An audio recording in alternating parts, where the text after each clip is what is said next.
नमस्कार, मी रुचिता. ॲग्रोनमध्ये आपल्या सर्वांचं स्वागत. आज आपण शेती संदर्भातील महत्त्वाच्या बातम्यांचा आढावा घेणार आहोत. अनुदानित खतांसोबत बिगर अनुदानित खतांची सक्तीची विक्री रोखण्यासाठी महाराष्ट्र आणि उत्तर प्रदेश सरकारने निर्बंध लागू केलेत. मात्र या निर्णयाला आता खत उत्पादक कंपन्यांच्या संघटनेचा विरोध वाढू लागलाय. फर्टिलायझर असोसिएशन ऑफ इंडियाने दावा केलाय की हा निर्णय केंद्र सरकारच्या संतुलित पोषण आणि जैवखत प्रोत्साहन धोरणाच्या विरोधात आहे. संघटनेच्या मते या निर्बंधामुळे सूक्ष्म अन्नद्रव्ये, जैवखते, पाण्यात विरघळणारी खते आणि विशेष पिकांसाठी लागणाऱ्या उत्पादनांच्या वापरावर परिणाम होऊ शकतो. या संदर्भात राज्याचे कृषी मंत्री दत्तात्रय भरणे यांना पत्र पाठवत बिगर अनुदानित खतांच्या विक्रीवरील निर्बंध हटवण्याची मागणी करण्यात आली आहे. अकोटमध्ये युरिया खताच्या टंचाईमुळे शेतकऱ्यांची मोठी धावपळ सुरू झाली आहे. गेल्या 2 दिवसांपासून शेतकरी पहाटे 5 वाजल्यापासून कृषी केंद्राबाहेर लांबच लांब रांगा लावत असल्याचं चित्र पाहायला मिळत आहे. परिस्थिती इतकी गंभीर झाली आहे की युरियाचं वितरण पोलीस बंदोबस्तात करावं लागतंय. पश्चिम आशियातील युद्धाचा परिणाम आता पेट्रोल डिझेल सोबतच खत पुरवठ्यावरही होत असल्याचं दिसून येत आहे. दरम्यान 45 अंशापेक्षा अधिक तापमानातही शेतकरी खरीप हंगामासाठी खत मिळवण्यासाठी तासनतास रांगेत उभे राहत आहेत. मर्यादित पुरवठा आणि वाढती मागणी यामुळे अनेक शेतकऱ्यांना युरिया न मिळाल्याने संताप व्यक्त केला जातोय. प्रशासनाकडून पुरेसा साठा असल्याचा दावा केला जात असला तरी प्रत्यक्षात कृषी केंद्रांबाहेरील गर्दी वेगळीच परिस्थिती दाखवतेय.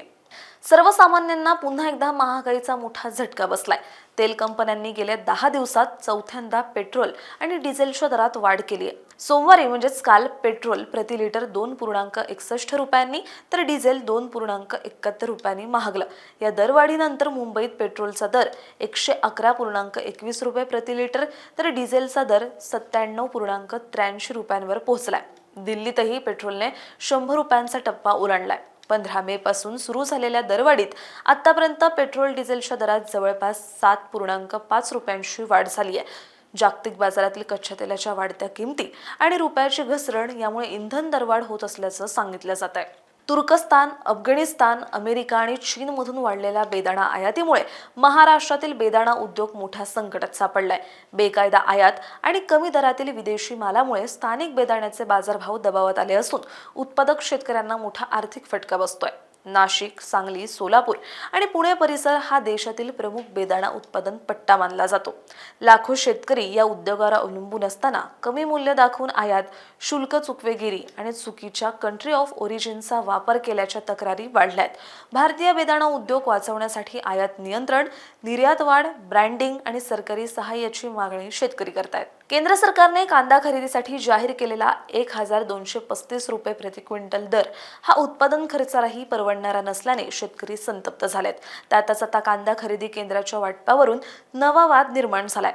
नाफेडच्या खरेदी केंद्र वाटपात प्रमुख कांदा उत्पादक तालुक्यांना डावलण्यात आल्याचा आरोप होतोय. मालेगाव, येवला, कळवण, सिन्नर आणि दिंडोरी सारख्या मोठ्या कांदा पट्ट्यांमध्ये एकही केंद्र न देता कमी लागवड असलेल्या तालुक्यांना अधिक केंद्र दिल्याने शेतकऱ्यांमध्ये संताप वाढलाय. दरम्यान व्यापाऱ्यांनी आधीच खरेदी केलेला कांदा शेतकऱ्यांच्या नावावर शासकीय खरेदी केंद्रांवर विकण्याचा प्रकार सुरू असल्याचीही चर्चा रंगली आहे. पुणे जिल्ह्यातील जुन्नर तालुक्यात मोठी केबल चोरीची घटना समोर आली आहे. पिंपळगाव जोगा धरण परिसरातील 35 शेतकऱ्यांच्या कृषी पंपाच्या केबल रविवारी पहाटे चोरट्यांनी कापून चोरी केल्या. या घटनेमुळे शेतकऱ्यांचं तब्बल 6 ते 7 लाख रुपयांचं नुकसान झालं असून पाणी पुरवठा बंद पडल्याने पिकं धोक्यात आली आहेत. चोरट्यांनी केबलमधील तांब्याच्या तारा काढून नेल्याचं समोर आलंय. यामुळे शेती, जनावरे आणि घरगुती पाण्याचा गंभीर प्रश्न निर्माण झालाय. ऐन उन्हाळ्यात नवीन केबल खरेदीचा आर्थिक भार शेतकऱ्यांवर पडणार असल्याने संताप व्यक्त केला जातोय. या प्रकरणी ओतूर पोलीस ठाण्यात तक्रार दाखल करण्यात आली असून पोलिसांकडून तपास सुरू आहे.